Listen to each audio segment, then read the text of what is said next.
Friends, నా పేరు జనని. మీరు చూస్తున్నారు project and recipe in Telugu channel. Friends, ఈరోజు నేను మ్యాట్ని చేసుకోవడానికి అది ఎగ్జాంపుల్ ఓన్లీ చిన్నగా ఒకటి చూపిస్తాను. అటువంటివి ఎన్ని చేసుకోవాలనేది నేను మీ టేబుల్ సైజుని బట్టి మీరు కౌంట్ చేసుకొని చూసుకుంటే తెలుస్తుంది. అయితే నేను ఎన్ని చేశాను అనేది ఇప్పుడు మీకు చూపిస్తాను. చేసిందంతా లేదు, కొంత మాత్రమే చేశాను. అయితే ఇంకా 4-5 డేస్ పట్టచ్చు. అయితే నేను ఎలా చేసుకోవాలనేది ఫస్ట్ చూపిస్తాను. దాన్ని బట్టి మీరు ఒక ఐడియాకి వస్తారు. ఎంత ఊలు పడుతుందనేది కూడా మీరు చూసుకోండి. అంటే ఒక 400 గ్రామ్స్ లేదా 5 పట్టొచ్చేమో. మనకి ఎంత ఉందో దాన్ని బట్టి అడ్జస్ట్ చేసుకోవచ్చు కూడా. క్లాత్ను ఉపయోగించి ఎలా చేయాలనేది ఇప్పుడు చూపిస్తాను ఫ్రెండ్స్. అయితే ముందు ఎలా చేసుకోవాలనేది ఒక చిన్న మోడల్గా చూపిస్తాను. దాన్ని బట్టి మీరు ఎలా చేసుకోవాలనేది చూసి నేర్చుకోవచ్చు. అయితే ఇది ఊల్తో చేయటం కాబట్టి ఇదే ఈజీగా ఉంటుంది. దీన్ని లేస్తో కూడా అల్లుతారు. ఆ లేస్తో అల్లడం అనేది లేసు బాగా సన్నగా ఉండడం వల్ల చాలా లేస్ వచ్చిన వాళ్ళైతే ఈజీగా వేసేస్తారు. రాని వాళ్ళకి ఇదే బెస్ట్ అనమాట. ఈ మోడల్ అయితే లేస్ అల్లే మోడల్లో చేశాను. అంటే వాటిని క్యాషియో నట్స్ అంటనమాట. హాఫ్ క్యాషియో నట్స్ అంటారు వాటిని. ఆ మోడల్ అనమాట, మోడల్ పేరు అది. సో ఇది ఎలా అల్లాలనేది ఇప్పుడు చూపిస్తాను. చూడండి, ఫస్ట్ స్లిప్ నాట్ వేసుకున్న తర్వాత 6 రింగ్స్ తీసుకోవాలి.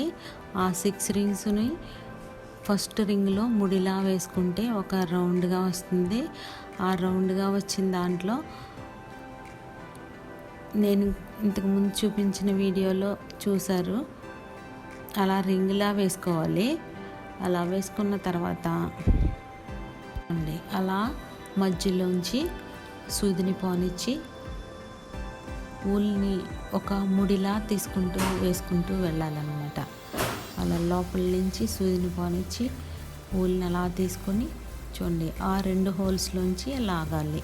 అలా లాగితే ఒక్కొక్క రింగ్ లాగా గుచ్చుకుంటూ 11 వేసుకోవాలి. 11 వేసిన తర్వాత ఆ 12ది వేసినప్పుడు ఫస్ట్ వేసిన చైన్లోనే ముడిలా వేసేసుకోవాలి. చూడండి, కనిపించేది అలా వదిలేసిన ఆ భాగాన్ని లోపలికి ఎలా మలుచుకోవాలో తెలిస్తే చేసుకోవచ్చు, లేదంటే కట్ చేసేసుకోండి. అలా వేసుకొని ఫస్ట్ రింగ్లో చూడండి ఎలా వేస్తున్నానో అలా గుచ్చి ముడిలా లాగేసుకోవాలి. అలా లాగేసుకుంటే ఒక ముడిలా అయిపోతుంది. ఇప్పుడు నెక్స్ట్ అయితే 6 సింగిల్ చైన్స్ చేసుకోవాలి. చూడండి, అవి 6 వేసుకోవాలి. 6 అయిన తర్వాత చూడండి, 2 రింగ్స్ వదిలి 3వ రింగ్లో చూడండి అలా ముడి వేయాలి. అలా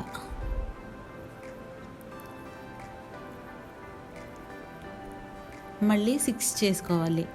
అలా మళ్ళీ ముడి వేసుకుంటూ చుట్టూ 4 వచ్చేలా చూసుకోవాలి. లెక్కలు వేసుకోవడం కాదు, 4 వచ్చేలా చుట్టూ చేసుకోవాలి. అంటే అవి రేఖలు అన్నమాట. ఒక ఫ్లవర్కి రేఖల్లా వస్తాయి, ఒక ఫ్లవర్ లాగే వస్తుంది. దీన్నైతే ఆ 4 వచ్చిన తర్వాత చివరిలో 3 రింగ్స్ సింగిల్ రింగ్స్ చేసుకొని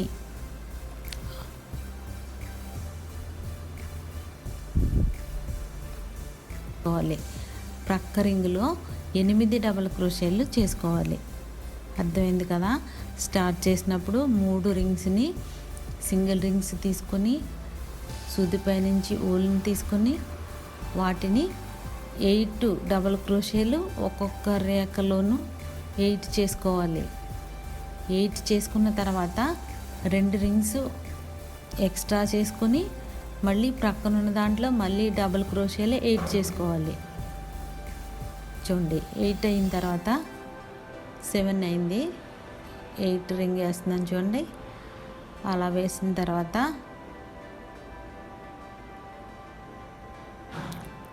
ఒక 2 రింగ్స్ ఎక్స్ట్రా చేసి సూది పైనుంచి అలా మళ్ళీ ఊళ్ళని తీసుకొని ప్రక్కనున్న రింగ్లో చూడండి డబుల్ క్రోషేలు మళ్ళీ 8 చేసుకోవాల్సి ఉంటుంది.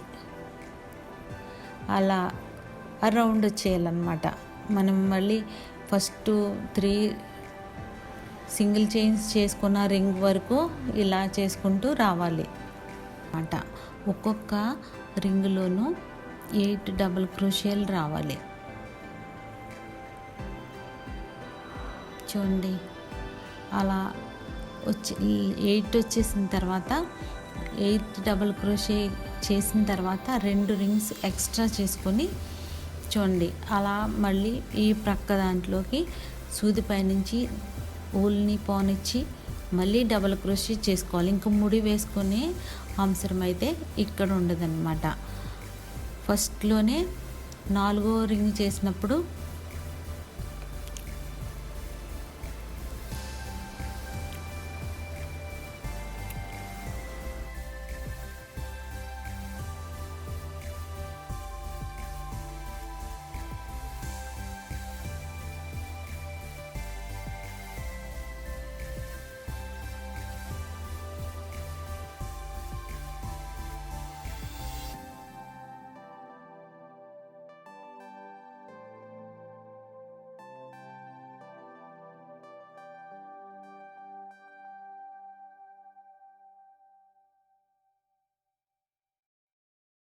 ఇప్పుడైతే 8 డబుల్ క్రోషేలు అయిన తర్వాత 3 సింగిల్ రింగ్స్ చేసి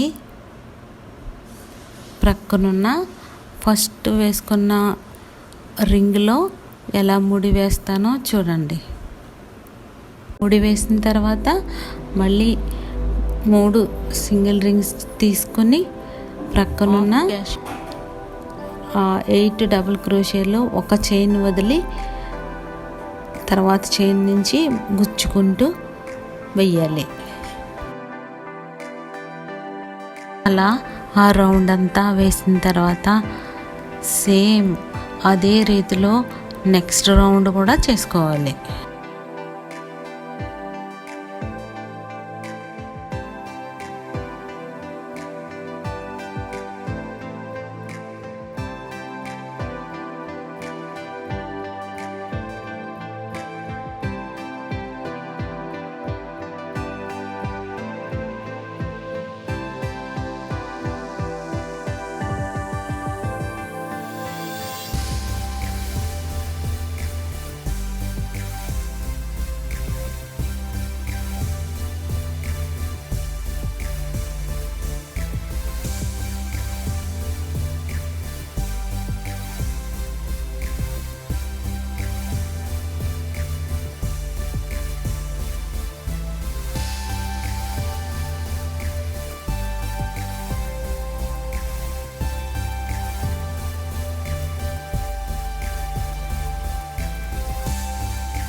8 డబుల్ క్రోషేకి మధ్యలో ఉన్న ఖాళీల్లో ఒక లైన్లో అయితే 3 సింగిల్ చైన్తో ఒక రింగ్ వచ్చింది.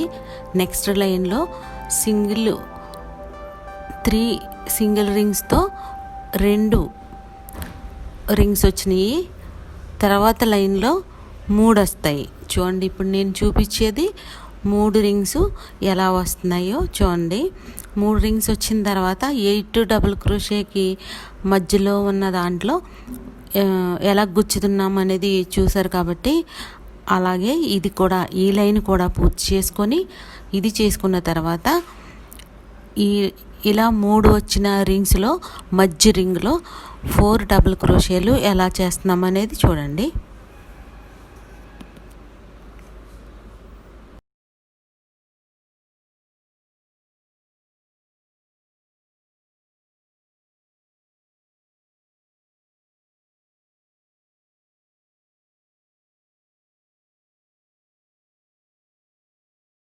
మధ్యలో అలా గుచ్చుతూ రావడం వల్ల చూడండి హార్ట్ షేప్లో ఎలా వచ్చిందో ఆ మోడల్.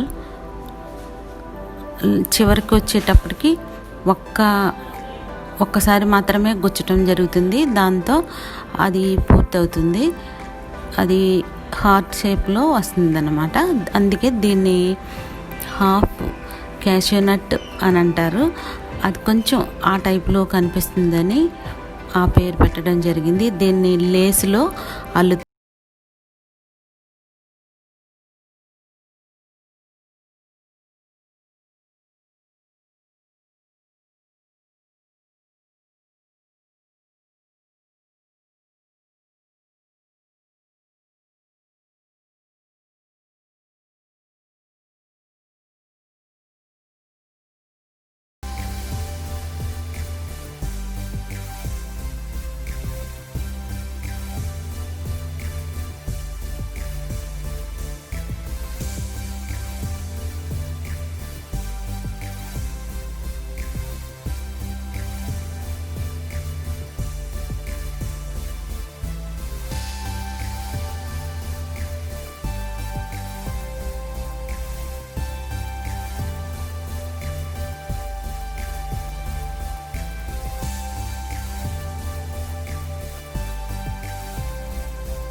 అలా 4 డబుల్ క్రోషేలు వచ్చిన ఆ ప్లేస్లు కార్నర్లుగా మారుతాయి. అప్పుడు దాని షేప్ అయితే 4 ప్రక్కల సమానంగా వస్తుంది. అలా రావడం వల్ల చూడండి, అది కంప్లీట్ అయిన తర్వాత ఆ రౌండ్ ఇంకో రౌండ్లో కూడా 4 డబుల్ క్రోషేలు వచ్చేలా వేసుకుని ఆ తర్వాత వచ్చే అన్ని చుట్టూ రింగ్స్లా చేసేసుకుని మనకి ఎంత సైజు కావాలనుకుంటే అంత సైజు రింగ్స్లా చేసుకుంటూ ఆ 4 డబుల్ క్రోషే వచ్చే ప్లేస్లో 2 డబుల్ క్రోషేలు వేసుకోవచ్చు. ఎక్కువ బరువు అయిపోతుంది అనుకుంటే, తక్కువ ఊలు పట్టాలి అనుకుంటే 4 ఉన్న కాడ 2 కూడా వేసుకుంటూ ఉంటే కొంచెం పెద్ద సైజుగా వస్తుంది. అప్పుడు ఒక్కొక్కటి మనం చేసుకున్నవన్నీ ఎన్ని చేసుకున్నాం అనేది మన టేబుల్ని మనం కొలతలుగా తీసుకొని ఎంత సరిపోతుందని చూసుకొని అప్పుడు వచ్చిన వాటిని ఒక్కొక్క దాన్ని కనెక్ట్ చేసుకుంటూ ఒక రీల్లా చేసుకోవాలన్నమాట. మనకి ఎంత పొడవు కావాలో ఆ పొడవుని నేను చూపించాను చూడండి లాస్ట్లో. అలా అతికించుకుంటే ఎలా ఉంటుంది అనేది జస్ట్ అలా పెట్టి క్లాత్ పైన చూపించాను. అలా చేసుకోండి. అలాగే మధ్యలో కూడా మధ్యలో ఉన్న దాన్ని కొంచెం పెద్దగా వేసుకోవాలంటే 2 వరుసల్లో డబుల్ క్రోషేలు ఒక్కొక్క రింగ్లోనూ వేసుకుంటూ చుట్టూ 2 లైన్స్ వేసాను. కొంచెం పెద్ద సైజు వచ్చింది, అంతే సరిపోతుంది. అలా మీరు కూడా చేసుకుని నేను ఎలా కనెక్ట్ చేస్తాననేది నెక్స్ట్ వీడియోలో చూపిస్తాను.